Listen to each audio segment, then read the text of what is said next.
Hello everyone, welcome back to Expulse Travel Diary. And with me is joined by Sir Samir Bordoloi. Hi. Uh, yes, someone whom I really respect. And it's in Sonapur. Sir, can you just tell something little bit about yourself in general before we get into this? Okay.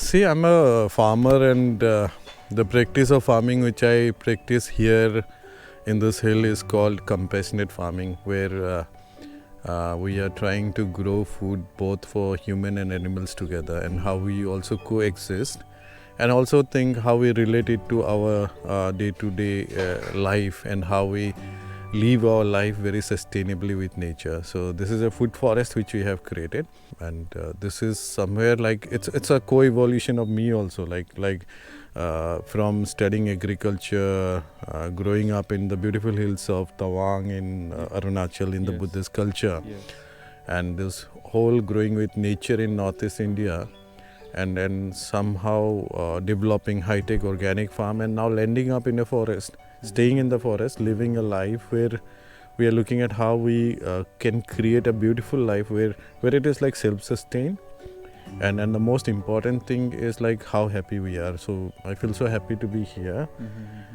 cool, calm, and also grow food with the jungle together, not with the science of elimination or eradication. It's more about how growing or co-evolving together with whole beautiful nature we have here. So this is how we grow food inside the forest here, and try to bring in lots of young people here, and train them on this whole natural farming or the compassionate farming system, and then call them green commandos to lead this whole beautiful lifestyle which we can have in our beautiful villages of Northeast.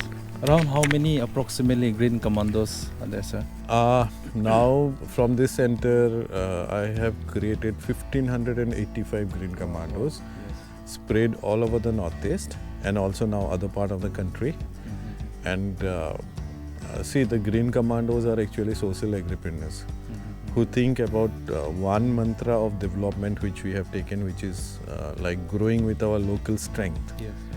And this local strength are our inherited states, where I am not imposed with something which I have to learn from somewhere. It's from my forefathers, from my village, my whole culture. Right? This agri plus culture, two words make into my beautiful village, soil and culture. So how we can attract more young people as a social agripreneur, how they learn this, go back and see. Somehow in Northeast we live a very lazy life, which I feel is a boon for us. And many times we are also labeled that okay, we are from a land of lahe lahe, or it's a very slow life.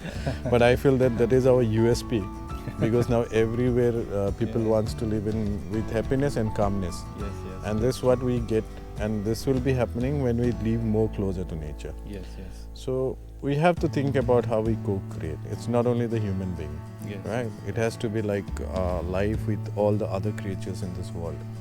And when you do this, you find this whole beautiful life which is more inside the forest, in the villages, with green covers, like your Don Bosco University campus, right?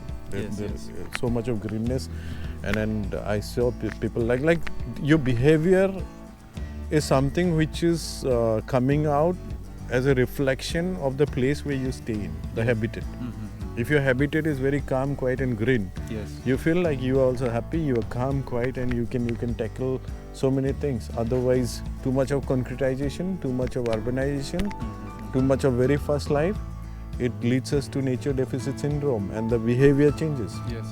Right? So this is how we work here, and those are the green commandos who go back and try to create, and now trying to lure more young people to stay in the villages rather than going out of the villages. In that connection, sir, like today the conventional idea of educating the children also is like to get into government jobs or some good private companies, and most of the time, even let us say when it comes to let us say skill jobs and all that, since we have less facilities, people migrate to, let's say, the cities in main India, Mumbai, Delhi, Pune, all those areas, Bangalore and all that. And we have also seen in few cases that when they come back, literally they are not able to adapt back. I mean, it's like we have the land resource as you have reflected. So in that connection also I see a relevance in what you are doing. Yeah. Because you work on the strength of our... Yeah, Sebastian, see, the education, the main work of education is to change our behavior, right? How we change our behavior and how we adapt and also reflect ourselves to the whole world. Yes. That I can do in my village also. Yes. Right? But somehow the education has become a tool to grab a job and go outside of the village. And I am too much worried about this because I feel sometimes for education my farmer child go out of the village and they don't come back to the village. Very true. And farming is labeled as some kind of work where there is no glamour also, because young people need some glamour, glamorization of their workplace and on. But now with the change of the climate and adaptation which we have to make to live life happily, now I have seen that the positive point coming out is that young people are happy to be close to nature. Somehow living close to nature has become a style. And that's how this whole concept of Green Commandos, where I try to glamorize farming, like the natural farming or the compassionate farming. When you think for the elephant, when you think for the human together, you think for the birds, you think of the bees. So that is something where the young people love doing this. And I feel that education has to have a perspective where we look at how we give more skill-based. When I talk about skill, I'm talking about naturally inherited skills of the place. Right? So Manipuri farmers' skills will be different from Assam farmers, or Assam village will be different from Nagaland village. So those inherited things has to be developed where education is provided with that skill in the village. And this is valued upon. I have seen like it's also positive when people go out of this place, they spend 10 years, 15 years outside, and they come back now, and they lots of people are coming back and they are telling me, Samir, can we have a land or a village where we walk? We want to be more close with nature, because living 10 years of life which he dreamt in the village has made him more unhappy now. So he wants to come back. Right. So it's very important that we create our villages into dreams. Right. Okay. People are coming from outside the country and different parts of the country to our villages now, where it is like more green. A very calm life. They love to come here.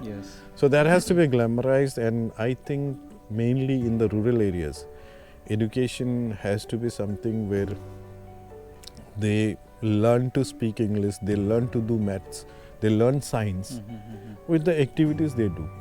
If you make a bed to grow your food, you know the size of the bed. Suppose 3 feet by 10 feet, 3 into 10, 30 square feet is the area calculation. So farming can be an activity-based learning model for them. Right? So we give more importance to that. And with the concept of now social enterprises, community enterprises.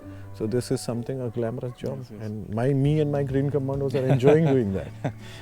I think the idea that Sir shared just now, I think it's kind of, it will revolutionize, no? I think in terms of education also. Now the UGC also working on how they can engage the students in the community.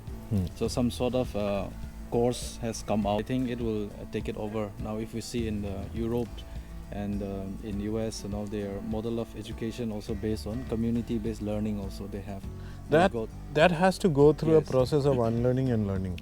More of unlearning, because my generation and my previous generation, we lived in a very materialistic world where we only saw how to build houses, how to make it more bigger, and how to earn more money and all, right? So now it is more like I interact with so many young people every month here in this forest, and when I take them inside the forest at night for a forest bath, and then after that I come back and I talk to them, it's different. They want a different world. As parents, we have built so big houses, but somehow I feel that my kid is not happy inside the AC room. He wants to come and take bread outside the nature. So the perspective is changing. So everything will be very practical, because plans are made, decisions are made, implementation and taking a risk Yes. to live a life which the books that didn't say for a long time. Yes. Right, so it is something where I think more young people have to be exposed, and that's a very welcoming thing which is happening, where people are taken to the communities, they are taken to the roots. Yes. And this is what is needed, I think, where how they grow with the roots. And when you are in the roots, you are a happy soul. Yes. Yeah, I was also fortunate enough, if I'm not mistaken, 2019, I believe. I also came here and got a training. You are my green commando. Yes. Yeah. Got a training here, and before that I met sir with some of my friends, and because one of my friends know him, then through her we came and then went around this place, and I was taken up by the concept and also the life that sir has dedicated himself to train many people to conscientize the importance of our land, our seed, our resources that we have, our indigenous knowledge and everything. So as an educated person, giving back his service to the community, there is nothing like it. So though I come from Manipur, but I literally did not get a chance to plan or all those things. So I thought like not too late to begin something new. Yeah. So then I came more to observe than to maybe practically do it. But I believe that this thing is still there. Depending on my studies and work, I think it might take time. But I have also a plan, early retirement plan, to be in the farm and something of this sort. Yeah. Do it. Yeah. And what happens is, like, for many people who have come out of the villages, Yes. there is no scope for them now with all the concretization and what all the materialistic world we have developed with our lust. Now there is no scope for our kids to practice it. Yeah. For example, Yes. now if you want to do farming, you need a place to do it, right? Yeah. But what I suggest you is, like, all of young people like you can go to the villages. So many villagers are there who are in need, who knows they have land, but they don't know how to value it. So you can be a part of that. You can create a social enterprise. You can be a partner together with them, and you can build a very beautiful social enterprise and take it forward. Yes. So it's not that I don't have a land to plant. You have so many small farmers whom you can befriend and go back and work with them. Yes. This is something which will help the farmers of the Northeast also too much. I go often to the Don Bosco University campus. It's so beautiful and green, right? Yes. You can plant lots of trees which are very indigenous to here, because I have seen so many dragon fruits to exotic fruits being planted there. Yes. But we have to thrive with the local resources. We have to thrive with the local. I am born with some food which God has given me. So we have to also, you can just take a patch of land in your university and try to make it into all the biodiversity zone of all the very beautiful local fruits of this place, right? So that is something which you can start. Yes. You can involve some students also. That is a very good idea. We have also departments Yeah. that can really see into it. So Yeah, I have seen And- cocos, I have Yes, seen yes. dragon fruits in your campus, but I haven't seen a poniol. yeah. I haven't seen a Burmese plum, that is letiku. I haven't seen olives growing there, Yeah. right? So these are something, because you have to know this food conspiracy is where you are sensitized to some kind of exotic fruits and food where they can sell everything, seeds to the farmers. So we have to grow with our inherited characters. Our ponial can be an identity for us in the whole world market. Right, ponial is an Indian coffee plum. It's a very beautiful fruit from Assam, right? So there's so many, right? So many fruits which can be grown and taken it to the whole world market. Thank you for that suggestion. Yeah. What actually inspired you to really start working for the community and to spread this? See, this is I told you, I have co-evolved with the whole system, right?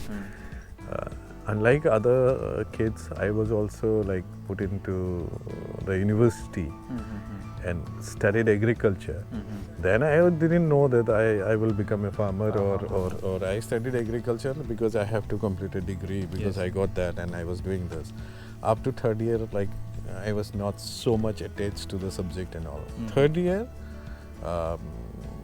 my present wife had a research project in the beautiful Majuli Island in Assam, and she she was then in the university. We were together. Then I had to accompany her for this whole study she has to do, and then I got actually connected to the very like simple life of the missing tribe of Majuli, and we stayed there and we saw how they live with the river. Right, how they live with the river, flood, erosion, growing food, the deep water rice, how they make them sustainable even for the flood time and all. So that made me too much into connection with this whole subject I was studying. That was my first exposure to the real field of agriculture. And then I started working on that. I got a job. Then I was not like so interested doing a job or that stereotypic following orders and doing it. So I left the job. And then I thought, okay, I'll become a plant doctor. I started the agri clinic, and then I found that nobody comes to me to write a prescription for a plant. So I started moving, like you are traveling now. I started moving on my bike to the different villages, and I started working with the farmers. I jump into farmers and talk to them. Then I found that, okay, my theoretical knowledge in agriculture is okay. The university has given me so much of theoretical knowledge in the 5 years I have spent in the university, but I don't know how to put the spade on the field. I don't know how to plant it properly. Farmers are more better practically oriented to that. So I started moving around, and I got attached to this very beautiful traditional knowledge wisdom, which is there in this whole system of agriculture, which is traditionally evolving from year after year together with the societies. And then I became a backpacker, moved around in Northeast, picked up the very beautiful traditional knowledges, clubbed it together with my knowledge of science in the agriculture, and then started doing something where we learned more from nature. And it was a long journey of meeting so many people, networking of like-minded people, working with the school kids to make them interested in farming, college kids, green commandos, and now lastly coming here and establishing this food forest and staying in the food forest, living the life which actually I want to take it to those people who are interested. Okay, if you want to be happy, you have to be very close to nature, right? So we can build a big house. We can have a very marble fitted drawing room or tiles fitted bathrooms and everything. But when the house becomes big with so much of big walls and all, so we become like separated. Like the family also is like, I don't know where my kid is staying and all.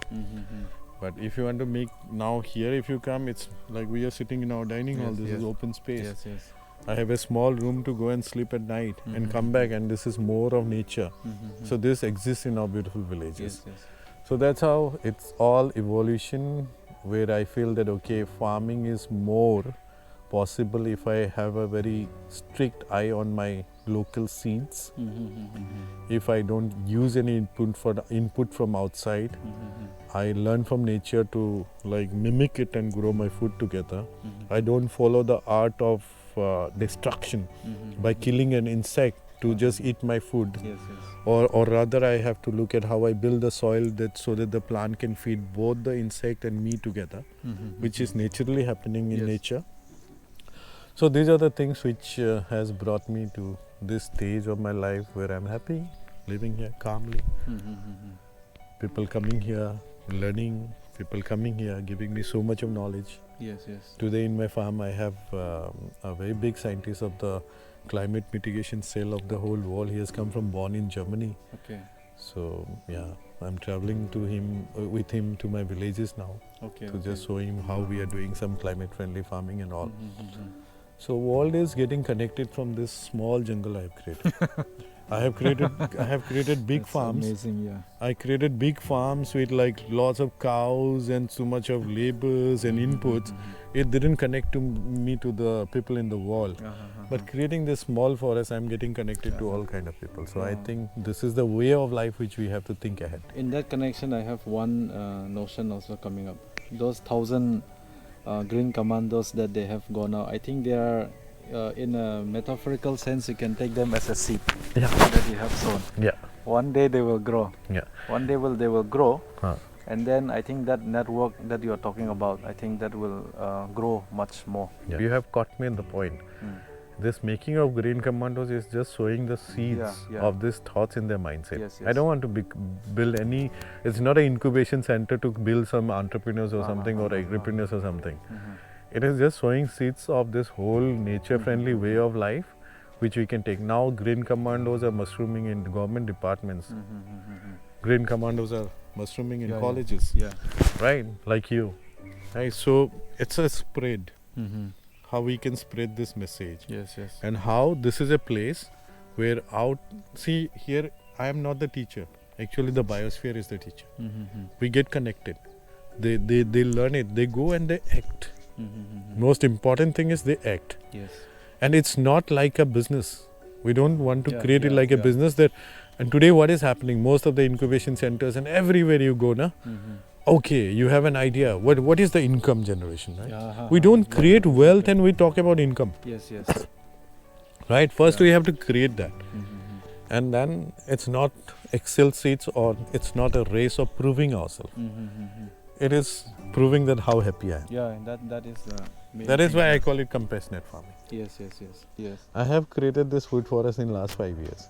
So I'm creating a well. Now income is coming to me. Yeah, sure. People come, tradings come, and see, elephants come at night. They eat my tender part of the bamboo shoot, which is top. Right? They eat the tender part of the bamboo. They break it. When they break it, I am accessible to pluck the very small tender leaf of the bamboo, which I cut and just dry it and make it into bamboo herbal drink. And it fetches me 5,000 rupees a kg. And the cut piece of bamboo, I make it into biochar and it fetches me 700 rupees per kg. So, it's sustainable. It's sustainable and it's like very slow and steady. And then you have the happiness and it will come. And it girds you from not extending out of the circumference of that development you want in yourself or your people, where you don't create needs into grids. Yeah, exactly. That is the point. Control between the need and the grid is something where you have to go for an internal change. Yes. And that internal change requires lots of unlearnings and learnings, I told you. That's true. And this will happen when you become calm. You just have to stop the bubbling hormones of your brain, right? And you have to come down. So I tell my Green Commandos also, if you want to do natural and compassionate farming, first you have to learn how to be compassionate. So first exercise is hug a tree for 1 hour and just share me the feeling what you have. Sleep on this soil and come back and tell me how did you feel. Let us go to the forest at night without light and stay there for half an hour with the animals and come back and then reflect. Who am I? It is totally different of our fast world. Same people who are in a fast world, when they are here, it's a different person. And that is a real person. Yeah, that's true. I think you have also the ability to reflect and bring about this consciousness, no? Which some people might through your training and those guided meditation before the class and all that stuff, no? I mean, it's not actually meditation, it's just closing our eyes. And I ask them to close their eyes for 2 minutes and listen to the sounds of the nature. So we have so many birds and everything, which is very beautiful, right? It is a healing kind of exercise. And also, first time only I do this when they come in the morning somewhere. I do it because that is also realization that just closing your eyes and keeping calm for 2 minutes has become so difficult for us. And we are in such a fast and like proving wala world, na? So we just cannot keep calm for 2 minutes also. So that's an exercise which I do, make them realize the importance of time. It's like 2 minutes is a big time when you are like calm. But when your hormones are bubbling, and 2 minutes is nothing. And always we are in a race of proving. If there is a conversation, then we will try to prove ourselves. Okay, before somebody finishes, I am thinking about what I will say because I have to prove myself. I also exist in this. The listening skill has gone down. So this is something where we try to develop. Yeah, so lots of life skills Yeah, yeah. we deal with here while we do this whole training program on compassionate farming. I was also just saying while I was coming on my bike that learning actually doesn't consist in textbooks and classroom alone, but also meeting people, Yeah. listening to them, people who have taken the less travel road Yeah. to find Yeah. meaning and Yeah, purpose yeah. in life. Thank you, Sebastian, for coming here and, Yeah. and taking it forward to some people who I invite them also come here and just, if you don't enjoy this, you'll not understand this. Yes, yes, yes. Right? So you can come here or you can go to close nature, go to your villages, go to your roots, Yeah, yeah. search for your roots.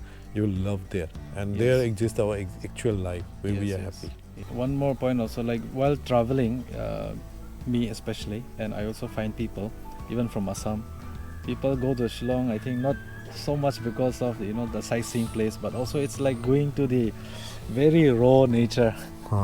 And even Maulin Nong also, there is nothing great as such, but the fact that you are taken to that right corner of the world where there is totally different life altogether there. Everywhere, like when you see greens, when you Mm. see come out of like a fast life and you see greens, you need this for healing. Yes, yes. For example, you walk in that topmost floor in your university building. When you come down and you see the green, the wow feeling comes. People, Yeah, yes. in front of you, the tea garden and all. Yes. So that wow feeling is the refresh button in us. So people go there, they want to connect actually. So there are two kinds of people. Like some people go and some people though just I don't understand going to a waterfalls and with the selfie stick shouting wow. I don't understand that. But if you are just going there to heal yourself with the sound of the waterfall and the beauty through your eyes, Yeah.